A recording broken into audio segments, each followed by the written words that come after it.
ડીસા નગરપાલિકામાં town planning scheme લાવવા બાબતે ભારે વિવાદ સર્જાયો છે। આ વિવાદ એટલો વધી ગયો છે કે નગરપાલિકાની સામાન્ય સભામાં ખેડૂતોનો વિરોધ અને હોબાળો જોવા મળ્યો હતો। ડીસા નગરપાલિકા વિસ્તારમાં ટાઉન પ્લાનિંગ સ્કીમ લાગુ કરવાની દરખાસ્ત આજે મળનારી સામાન્ય સભામાં મૂકવામાં આવી હતી। આ સ્કીમ લાગુ થવાથી ખેડૂતોની જમીન પર અસર થવાની શક્યતા છે।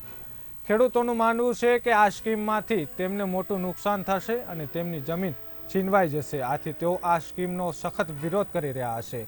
તો નગરપાલિકા જનરલ બોર્ડમાં જ્યારે ટીપી સ્કીમ મંજૂર કરવાની દરખાસ્ત રજૂ કરવામાં આવી હતી ત્યારે મોટી સંખ્યામાં ખેડૂતો વિરોધ કરવા માટે પહોંચ્યા હતા, પરંતુ પોલીસે તેમને નગરપાલિકાના ગેટ બહાર જ અટકાવી દીધા હતા।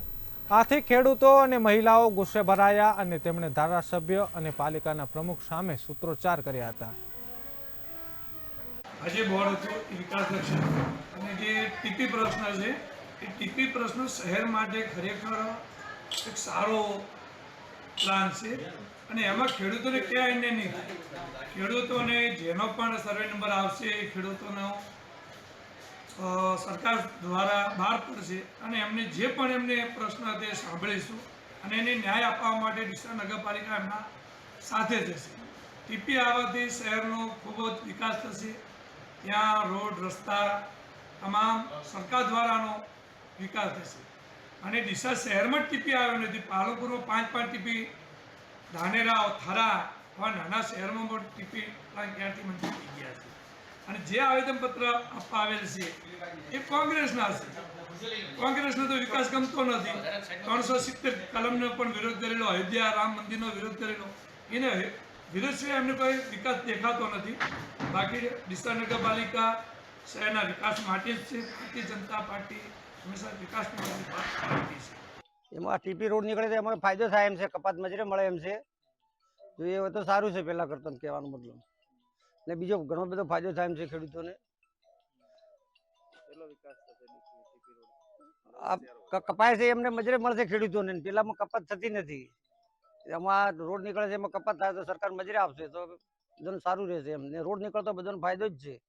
અહીંયા આપણે આ ટીપી સ્કીમ નીકળે છે એના કારણે ડીસા શહેરનો વિકાસ થશે।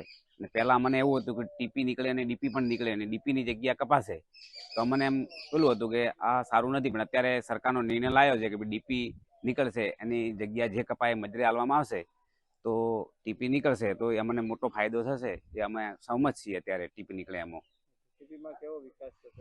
ટીપીનો તો મોટી મોટી સિટીઓમાં ટીપીના કારણે તો કેટલા બહુ મોટા વિકાસ છે અને એ તો આખી સિટીનું વિકાસ અલગ થઈ જાય। તો ટીપી નીકળે તો સારું જ છે। ટીપી ને ડીપી રોડ નીકળવાથી ફાયદો છે। પહેલાં અમને એવું લાગતું હતું કે ભાઈ ટીપી રોડ નીકળશે તો ડીપી રોડમાં બી એમાં કોઈ અમને વળતર નહીં મળે, પણ જે સરકારશ્રીની યોજના પ્રમાણે અમને ડીપીમાં બી એ વળતર આપે છે। અને ટીપી રોડ નીકળવાના ઘણા બધા ફાયદા છે। જેમ કે તમે જોઈ શકો છો, સુરત છે, અમદાવાદ છે, રાજકોટ છે, ઘણી બધી મોટી સિટીઓના વિકાસ ટીપી રોડથી થયેલા છે અને ટીપી રોડથી ખેડૂતોનો બી વિકાસ થશે અને ભવિષ્યમાં એમની જમીનોની કિંમત વધશે, નવા ઉદ્યોગો આવશે તો એમને રોજગારીની તકો બી અલગ અલગ ઊભી થશે। એટલે ટીપી રોડથી જો સિટીનો વિકાસ એ થવાનો નિશ્ચિત છે। અને તમે બી બીજી જગ્યાએ જોઈ રહ્યા છો કે અમદાવાદ, સુરતમાં ઘણો બધો વિકાસ થયો છે। પહેલાં અમદાવાદ આપણે જતા હતા તો લગભગ 10-15 કિલોમીટરના એરિયામાં અમદાવાદ ફિનિશ થઈ જતું હતું, આજે 30 થી 40 કિલોમીટરના એરિયામાં અમદાવાદ ફેલાયેલું છે। એ ટીપી સ્કીમ આવવાથી જ એ અલગ અલગ વિકાસ થયો, જેમ કે બોપલ છે, સોલા છે, એ જ વિસ્તાર આપણે અહીંયા થઈ રહ્યો છે રાજકોટની અંદર, તો એના હું સમર્થન કરું છું।